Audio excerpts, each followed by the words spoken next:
अस्सलाम वालेकुम। आज हम करने लगे हैं इनडायरेक्ट एक्टिंग एगोनिस्ट एंटीकोलिनेस्टेरेज के कंपाउंड्स है और ये रिवर्सिबल है, मतलब ये हम वापस अपने इफेक्ट को कर सकते हैं। एंटीकोलिनेस्टेरेज जो है ये क्या करती है, एंटीकोलिनेस्टेरेज जो है हमारे ACHE, अब ACHE कैसा हमारा एसिटाइल कोलिन एस्टरेज के ब्लॉक कर देती है, या फिर जैसे इनहिबिटर काम नहीं करता, इनहिबिटर ये उनकी तरह इनहिबिट कर देती है। ठीक है, अभी इसके अंदर हमारे 5 मेन टाइप्स कर लें। उसके अंदर हमारा आ जाता है एंड्रोफोलियम, फिर फाइसोस्टिग्माइन, नियोस्टिग्माइन, फिर उसके बाद हमारे दो कैटेगरी के अंदर हमारा आ जाता है पाइरिडोस्टिक अमाइन एंड एम्बियोलियम। फिर उसके बाद हमारा एक एल्जाइमर्स के हवाले से हमारा एक आ जाता है जिसके अंदर हमारा टेक्राइड, डोनजिफिरिल, फिर डिवस्टिग्माइन और ग्रेटेड अमाइन आ जाता है। ठीक है, अगर हम एंड्रोफोलियम, ये हमारा पहली क्लास है। ठीक है, एंड्रोफोलियम जो है हमारा मर्थेंसिया ग्रेविस की डायग्नोसिस के लिए यूज होता है। मर्थेंसिस ग्रेविस जो है हमारा जो है ऑटोइम्यून डिसऑर्डर है। ठीक है, ऑटोइम्यून डिसऑर्डर है जिसकी वजह से हमारे जितने भी मस्कुलिनिक रिसेप्टर्स है वो पार्शियल वर्किंग करते हैं। ठीक है, ये जो हमारा एंडोमॉर्फियम है ये हमारा क्वार्टरनरी अमाइन है। ठीक है, और ये इसकी शॉर्ट एक्टिंग है, मतलब कि 10 to 20 मिनट्स के अंदर अंदर अपनी एक्ट करेगा फिर चला जाएगा। ठीक है, और अगर इसकी इम्यूनेशन की बात की जाए तो यह हमारे थ्रू यूरिन, यानी कि रीनल इम्यूनेशन, यानी थ्रू यूरिन हमारा बॉडी के अंदर से पास हो जाता है। ठीक है, और अगर इसके इफेक्ट की बात की जाए तो यह हमारा क्या करता है, नॉन डीपोलराइजिंग न्यूरोमस्कुलर ब्लॉकर्स को ये रिवर्स करता है। मतलब कि अगर न्यूरोमस्कुलर ब्लॉकर्स को ब्लॉक कर दिया गया है उनके इफेक्ट को रिवर्स कर देता है। सर्जरी के बाद अमूमन हम सर्जरी में क्या करते हैं, हम अपने मसल्स को ना ब्लॉक कर देते हैं। ठीक है, मसल्स को ब्लॉक कर देते हैं ताकि कोई जर्क लेग मूवमेंट ना हो और कोई इंजरी ना आए पेशेंट को, तो उसके इफेक्ट को रिवर्स कर देते हैं। और कोलिनेस्टेरेज इनहिबिटर थेरेपी के लिए भी यूज होती है। इससे हमें क्या हो जाता है, हमें पता चल जाता है कि कोई अगर सिम्टम हुआ है तो वो एंड्रोजन के अंदर आ जाता है या फिर कोलिनेस्टेरेज के अंदर आ जाता है। ठीक है, इसका यह फायदा है। फिर एंडोमॉर्फियम अगर हम इसको आईवी यानी थ्रू इंजेक्ट करें तो फिर जो ये होगा हमारे मसल्स की स्ट्रेंथ को इंक्रीज करेगा। ये जो ब्लॉकर्स है अगर हम इसको IM के थ्रू उसको इंजेक्ट करें तो ये ब्लॉकर्स के इफेक्ट को कैंसिल करेगा और साथ ही साथ मसल्स की स्ट्रेंथ इंक्रीज करवा देगा। ठीक है, फिर उसके बाद आ जाता है फाइसोस्टिग्माइन। फाइसोस्टिग्माइन जो है हमारे टर्शियरी अमाइन है और ये हमारे नाइट्रोजनस कार्बैमिक एसिड एसिड है। कार्बैमिक एसिड के एसिड की अगर बात की जाए तो जैसा हमने प्रीवियस लेक्चर में पढ़ा था डायरेक्ट एक्टिंग एगोनिस्ट के अंदर के कार्बोकोल और हमारा मिथेनाकोल,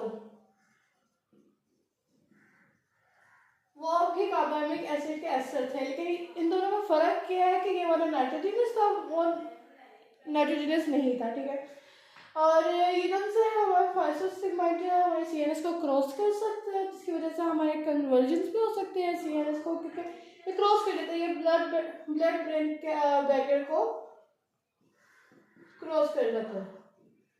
ठीक है, ये भी शॉर्ट एक्टिंग है, ये 30 मिनट्स से 2 आवर्स की इसकी जल्दी वर्किंग आवर्स है।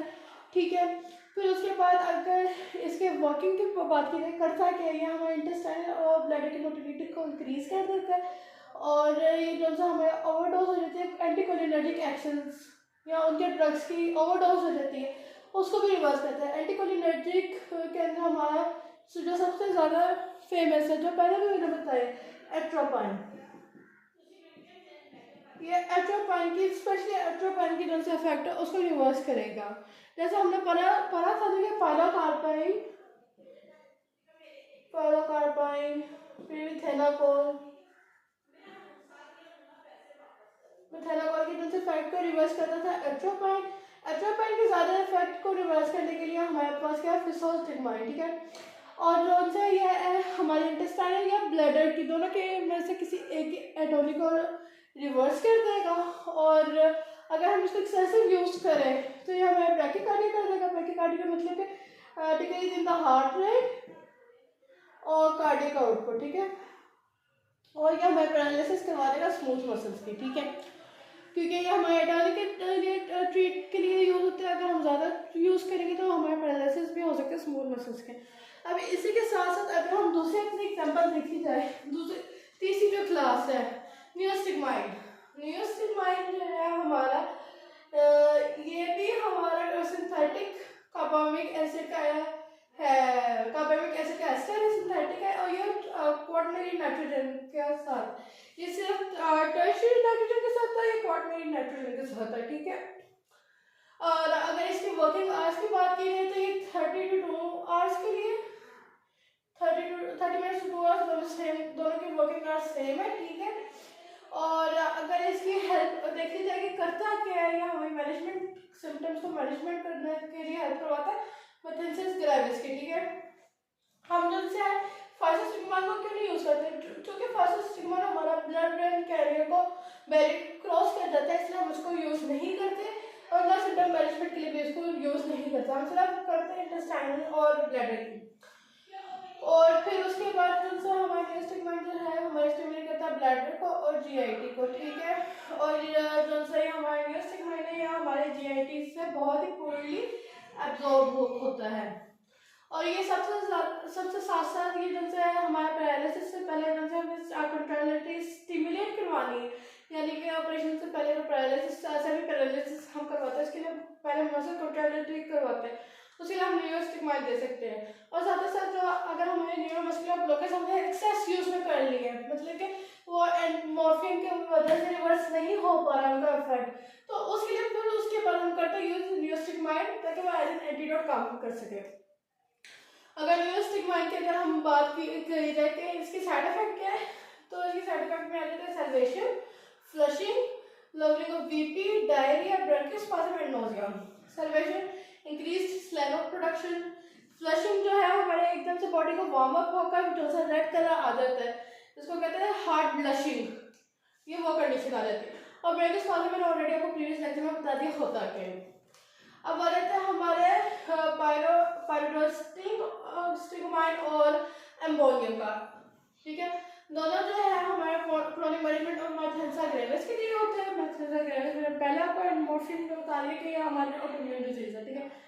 और इनकी जो साइड इफेक्ट्स है वो सिमिलर सेम है नियोस्टिग्माइन की तरह। अच्छा, अगर इनकी वर्किंग आवर्स की बात की जाए तो हमारा पायरोस्टिग्माइन जो है 3 to 6 आवर्स के लिए वर्क करता है, और जबकि हमारा एम्बोनियम है 4 to 8 आवर्स के लिए वर्क करता है।